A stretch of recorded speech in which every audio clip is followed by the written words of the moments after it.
I got keys right now to all different years. We're going to show you guys exactly the difference between the pumps. What's going on, you guys? In today's video, I just want to make a quick video going over pretty much all the new changes for the 2021 Ram 3500, 2500 trucks, the heavy duty series. Pretty much only about 4 little changes that I found, one pretty big one. And so we're going to go over that real quick here in this video. And yeah, let's just start with the first little change that I found on these trucks. Here's our first Cummins diesel 2021 that we got in. As you can see, we'll show you the window sticker. And this is actually where one of the changes is. As you can see here with the window sticker, this is, as you can see, 2021 Ram 2500 Bighorn. This is a long box here, so you get that 50-gallon fuel tank. But look at this. This is new right here. You have environmental performance. The new California Air Resource Board has now replaced over here to a 2020. You can see right there, little EPA thing. I guess now California has taken that over. That is one little change. I guess you can say that is number one. I guess they just give it a little rating here, but just show you guys the window sticker here on this 2021. You guys can pause, take a look at it.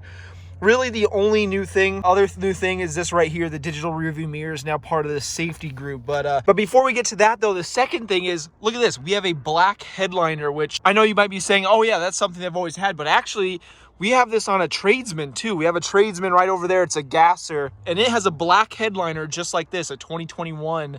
And it appears that a black headliner, at least on tradesman and Bighorn, seem to be standard, because this is not a sport model. This has the light gray interior, not the full black.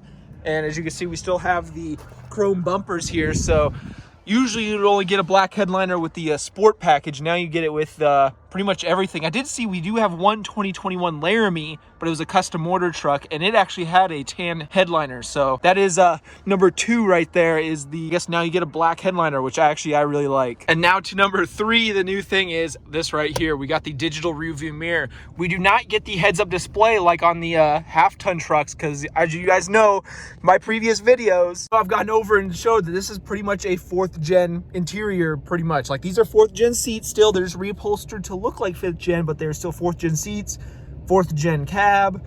You know, this isn't a true 100% update yet, so that's why we don't get the heads-up display in the 2500 and 3500 trucks. Now, as you guys can see here with this, the digital rearview mirror, if you guys had watched my, 5 things I didn't like about the 2020 heavy duties, you would know that, here's pretty much where I'm sitting right now.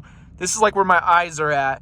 Now, if I look over, what do you see? You see pretty much just this big old mirror blocking everything. You have to almost duck down to get out and look, because like I just drove one of these, the other truck, the Laramie, that had this in it, to go have it dropped off because it's getting a little leveling kit and whatnot.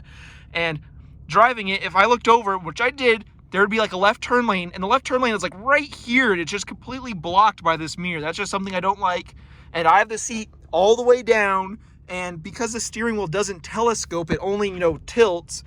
I have to sit close enough to where I can still reach the steering wheel, with the seat all the way down and everything like that. My head is just so tall up here. I'm 6'2", so I'm not even like that tall. And, all I see is this over on that side. It's just this big old blob in the way. On a 4th gen, I would be sitting about right here, perfectly fine. On a 5th gen half ton, a true 5th gen, I would be sitting about right here, and I could just see over there right underneath it. But the negatives of a 4th gen cab with a 5th gen interior. But otherwise, this thing is pretty nice. But like I said, though, it does actually, because this is actually a bigger mirror, it's more squared off and everything. So if you look at it just on the mirror side, it is actually bigger. So it does actually come down and block some more down here, especially with this thing. So if like this right here, when it's flipped out like this, it kind of sticks down a little bit and you kind of see it. I don't know. I wish, why wasn't this mirror just up here? Please, Chrysler, why? Totally want to order one of these trucks. I wanted to when the 19s first came out, but then I ended up, getting a Charger because I didn't like the way this is. I can't get comfortable in this truck. And then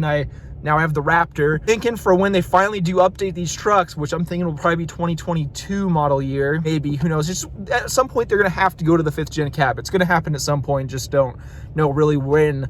Because, the whole everything that's happened in the world, everything pretty much got delayed. So we're looking at probably 2022 before they finally update to the new cab, maybe even 2023. We don't really know yet. But when they do finally update to the new cab, I probably will be ordering one of those. I think that'll be my kind of like long-term vehicle to keep for a really long time. Because I really don't also like the 6-speed. The fact that we still have a 6-speed. GM and Ford both have 10 speeds, which I've driven them far better than this. And yeah, that's just something Chrysler's falling behind with. But there you go. That was number 3 on the new things. New mirror. Otherwise, everything is exactly the same. I drove this truck. I went and ran it through the car wash. You know, got 9 miles on it. Drives exactly the same as a 2020. This is like a loaded up Bighorn, so got cloth seats. Still have like heated seats, heated steering wheel, but this is a more loaded up one. Everything is exactly the same. Haven't found anything new. Also, look at this. I like these little shipping order things you get on here. Look at that. You get the exact weight of the vehicle because it's the little shipping things. I like these. I like it when they don't throw them away or whatever. You can actually keep them, you know, the exact weight of the truck. But now to get to the 4th thing, the big thing that they changed, and that is the fuel injection pump. Before the 2019, the 4th gen trucks, you know, 2010 to 2018 trucks, you know, they had this CP3 pump, the fuel injection pump. Great pump. Never had any problems with it. Even before that, they had them on the 3rd gens too. Went to a CP3, I think it was in 04.5, and great pump, worked great. 2019 comes along and they changed to the CP4, and pretty much they started having problems with it. I've heard, like, I went on a dealer trade one time in this dealership and we were talking about it with a manager at a different dealership, and like, oh yeah, we got 2 of them in the fuel pump, little shavings get through and just completely destroyed the whole entire fuel system, the injectors, the injection pump, you know, pretty much everything just got destroyed. And it's really bad thing, you know, and this is common. This is happening. I watched a couple other, like a hot shotter channel, and I'm pretty sure he had the same problem with the CP4 going out. And, you know, these aren't too good. Obviously they did update them. So 2019 was the bad CP4. Then in 2020, they changed it. You can tell there's little dots on it. And they went to a CP 4.2, I guess. But pretty much, I got keys right now to all different years. We're going to show you guys exactly the difference between the pumps. So I got a 14 mega cab and a 2019, a 2020, a 2020 high output right here. And then this 2021. So we're going to go over all the little differences of the CP4, CP3, you know, pretty much their progression. So we'll start at the oldest one, go to the newest, and you guys will get to see pretty much their progression. It's kind of crazy. They started at the CP3, went to the CP4, then now back at the CP3, or what looks to be the CP3. So it's pretty much a big change. Let's go check them out right now. Here we go with the first one. This is a 2014, which they're pretty much all the same. But as you guys can see, we're going to go in there. That right there, set these keys down. There is the CP3 pump. As you can see, try to get you guys a good little look at it. There you go. You guys have an idea of what it looks like there. There's the CP3. That's what they've had on these vehicles for a long time. Very good, tried true, you know, reliable pump. Here's a 2019. This is a trade. It has like 1,400 miles on it. As you can see, there, right there, that is the CP4 pump. Point it out to you guys without losing my keys, you know. This right here, that is your CP4 pump. As you can see, a little bit different. Pay attention to the dots right there. Those little dots, you see the 4 dots right there? This tells you that this is pretty much the 1st generation of the CP4. So there we go, we got the 2019. Now let's go over to a 2020. We are with a 2020, and as you can see, it actually has the exact same pump as the 2019. You see the little dots there? Still has the 4 dots, and that tells you that this is an older 2020, still has the older pump that is prone to failure. But if we come right over here, by the way, as you can see, you can tell it's a 2020, still has the tan headliner, whereas this 2021 Gasser Tradesman, as you can see, look at this. This is a Tradesman. Just wanted a side note here. Black headliner on a Tradesman. So that's the new little thing. This is a newer 2020 because you come down here, look at the CP4.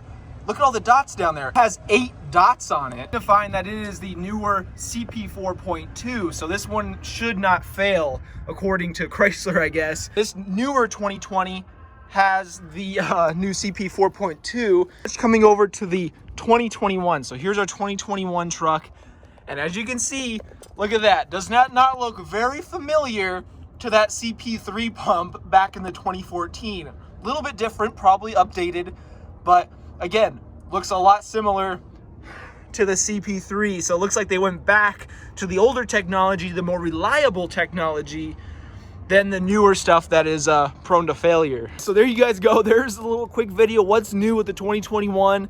As you can see, a little bit went from a CP3 to a CP4, CP 4.2, back to a CP3. So hey, if it's more reliable, that's, you know, better for the consumer, better for the customer, everything like that. So also, since we're over here, this is the 3500. This is a high output, but this one has a dual alternator, so you can't really see it. You guys can see down in there, There they are. See all the little dots down in there. This one has the 4.2. But yeah, you guys, there you guys go. I hope you guys enjoyed the video on everything new with the new 2021. Not too many changes. Hoping for 2022 for when we finally get the new 5th gen cab and everything like that. You know, the full refresh, maybe a new transmission, things like that. Oh, and also I forgot to almost mention, for the high output, they did raise the horsepower and torque. So horsepower finally breaking 400. We are getting up to 430 horsepower, 1,075 foot-pounds of torque. So they upped the horsepower and the torque. Horsepower not class leading, but the torque is now class leading, as Ford I think has 1,050. So Ram back on top again. But yeah, those are pretty much the only changes. Horsepower torque increase for the high output Eisen only, the 3500, and then just like a new window sticker, black headliner on Tradesman's, and the new CP going back to a CP3 pump. I can't wait till we get a high output 3500 in and actually get to drive it, see if there's any real noticeable difference. I hope we get a single rear wheel so that we can really tell, because the dualies, they feel slow because they're so way down. I feel like I can't wait till we get one of those in. And so thank you guys for watching. If you haven't already hit that like button, go watch the video on 2020 Ram 2500 if you want to know all my little gripes about this truck and pretty much what might be happening. Well, probably most likely will be happening when we get the new 2022 models in. As that video, I say 2021, but obviously everything got pushed back, so 2022, possibly 2023, don't know. Hope you guys enjoyed the video. Thank you guys for watching, and I'll see you guys in the next one. This power stroke is awesome. Sounds beautiful.